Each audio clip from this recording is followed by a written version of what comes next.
Bismillahirrahmanirrahim. Assalamualaikum warahmatullahi wabarakatuh. Ahlan wa sahlan. Selamat berjumpa kembali dengan kisah hikmah. Pada kesempatan kali ini, kisah hikmah akan menceritakan kisah salah seorang sahabat Nabi yang bernama Anas bin Malik al-Ansori. Baiklah, mari kita sama-sama mendengarkan kisahnya. Allahumma urzuqnu malan wa waladan wa barik lahu. Ya Allah, berikanlah ia harta dan keturunan dan berkahilah dirinya. Doa Rasulullah Shallallahu Alaihi Wasallam baginya. Anas bin Malik masih dalam usia belia saat ibunya yang bernama Al-Gumaisah mengajarkan kepadanya syahadatain, 2 kalimat syahadat. Al-Gumaisah mengisi hati Anas untuk mencintai sang nabi pembawa ajaran Islam yang bernama Muhammad bin Abdillah alaihi afdolus sholati wa azkas salam. Anas pun langsung tertarik untuk mendengarkan. Tidak mengherankan, terkadang telinga dapat membuat seseorang menjadi jatuh cinta sebelum pandangan mata menyaksikan. Betapa anak yang masih dalam usia belia ini berharap untuk pergi menjumpai nabinya yang berada di Mekah. Atau Rasulullah SAW berkenan untuk mengunjungi mereka di Yastrib agar ia puas melihatnya dan bergembira karena telah berjumpa dengannya. Tidak lama berselang hingga di kota Yastrib yang beruntung ini tersebar kabar bahwa Nabi SAW dan sahabatnya yang bernama Abu Bakar As-Siddiq sedang dalam perjalanan menuju Yastrib. Maka setiap rumah menjadi ceria karenanya. Setiap relung hati manusia pun menjadi gembira dibuatnya. Semua mata dan hati manusia menjadi tertarik untuk menanti perjalanan yang disusuri oleh Nabi SAW dan sahabatnya menuju kota Yastrib. Para remaja setiap pagi berteriak, "Muhammadlah datang!" Anas bersama bocah-bocah kecil lainnya berlari menuju ke sumber suara. Akan tetapi, ia tidak mendapati apa-apa, dan akhirnya ia kembali dengan hati yang sedih. Di suatu pagi yang cerah dan segar, beberapa orang pria di kota Yastrib berteriak seraya mengatakan bahwa Muhammad dan seorang sahabatnya hampir tiba di Madinah. Serentak beberapa orang pria dewasa bergerak menuju jalan yang disusuri oleh Nabi SAW. Mereka semua bergegas secara berbondong-bondong, berlari menghampiri Nabi SAW, dan di antara mereka juga banyak anak dalam usia belia yang dengan wajah berseri dan hati bahagia pergi menyongsong kedatangan sang Nabi SAW. Di barisan para anak usia belia tersebut terdapat seorang anak yang bernama Anas bin Malik al-Ansori. Tibalah Rasulullah SAW beserta sahabatnya As-Siddiq. Mereka berdua tiba dengan sambutan meriah yang diberikan penduduk Madinah yang penuh sesak, terdiri dari para pria dewasa dan anak-anak. Sedang para ibu dan gadis berada di atap rumah, memandang dari kejauhan datangnya sang Rasul SAW. Mereka bertanya-tanya, "Yang mana Rasul? Yang mana Rasul?" Hari itu menjadi sejarah. Anas masih terus mengenangnya hingga pada usianya yang lebih dari 100 tahun. Baru saja Rasulullah SAW hendak tinggal dan menetap di Madinah, datanglah Al-Gumaisah binti Milhan, ibunya Anas, menghadap beliau. Al-Gumaisah membawa anaknya yang masih kecil yang diajak untuk menghadap Rasulullah. Saat itu Anas berambut poni dengan uraian rambut kecil yang bergerak ke kanan dan ke kiri menutupi keningnya. Lalu Al-Gumaisah memberi salam kepada Nabi SAW seraya berkata, "Ya Rasulullah, tidak ada seorang pria dan wanita pun dari suku Ansor yang menghadapmu kecuali mereka memberikan hadiah untuk kepadamu. Aku tidak memiliki apa-apa untuk dijadikan hadiah selain anak ini. Ambillah ia dan jadikanlah ia pembantu sesuka hatimu." Nabi SAW gembira mendengarnya, dan beliau pun menerima Anas dengan wajah yang sumringah. Beliau membelai kepala Anas dengan tangan beliau yang mulia. Beliau juga membelai rambut poni Anas dengan jari beliau yang lembut. Akhirnya Rasulullah SAW menerima Anas menjadi anggota keluarganya.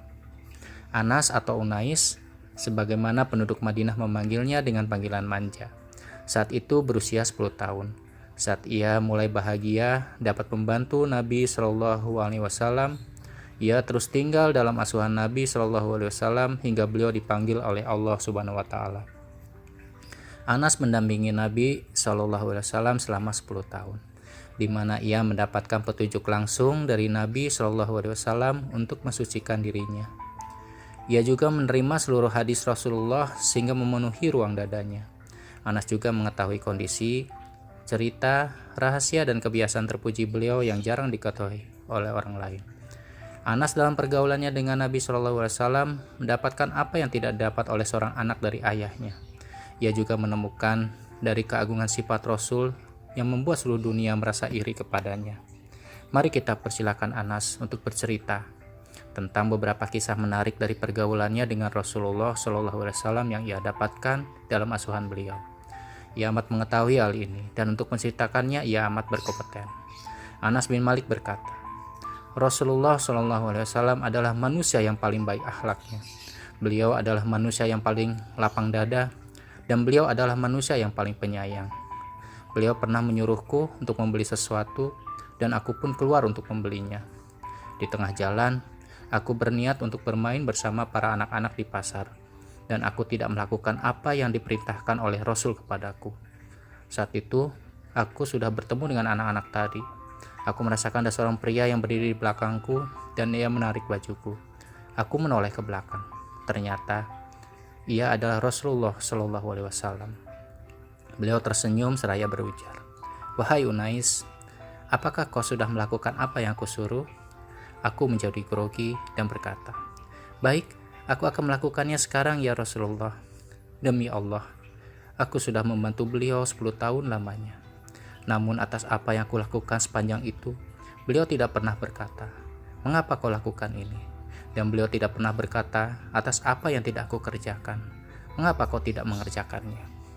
Rasulullah Shallallahu Alaihi Wasallam jika memanggil Anas, maka beliau memanggilnya dengan panggilan manja dan kasih sayang.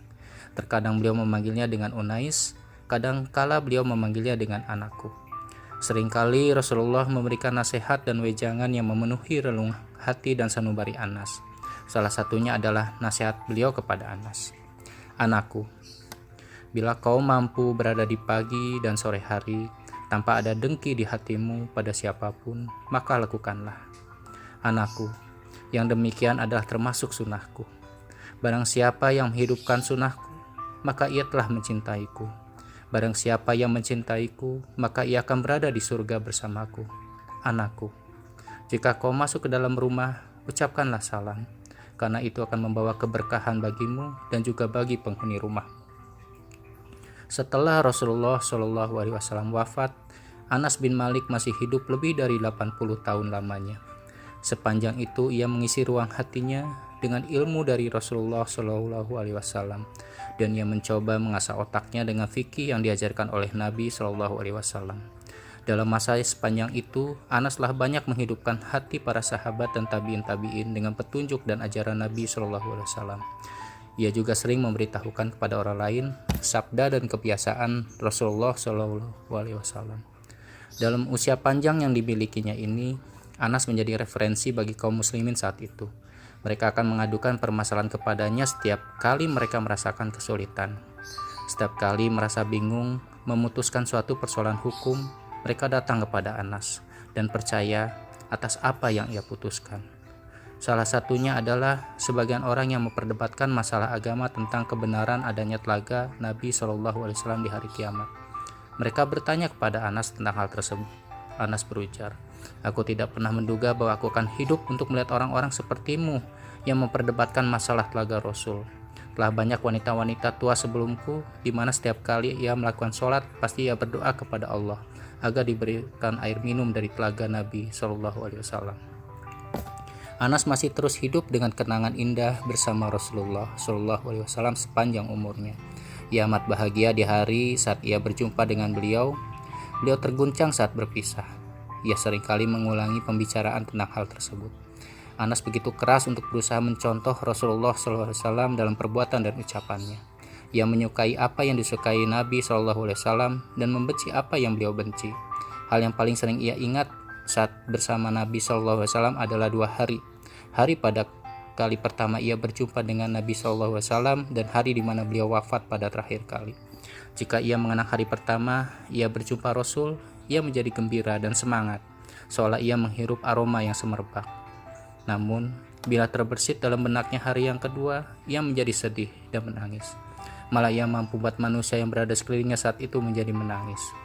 Seringkali ia berkata, "Aku melihat Nabi SAW saat beliau datang kepada kami, dan aku pun melihatnya saat beliau wafat.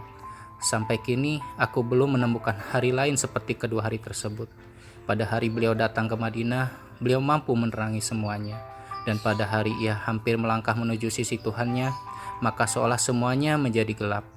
Kali terakhir aku melihat beliau adalah hari Senin, di saat tirai kamar beliau dibuka. Aku melihat wajah beliau seolah lembaran kertas.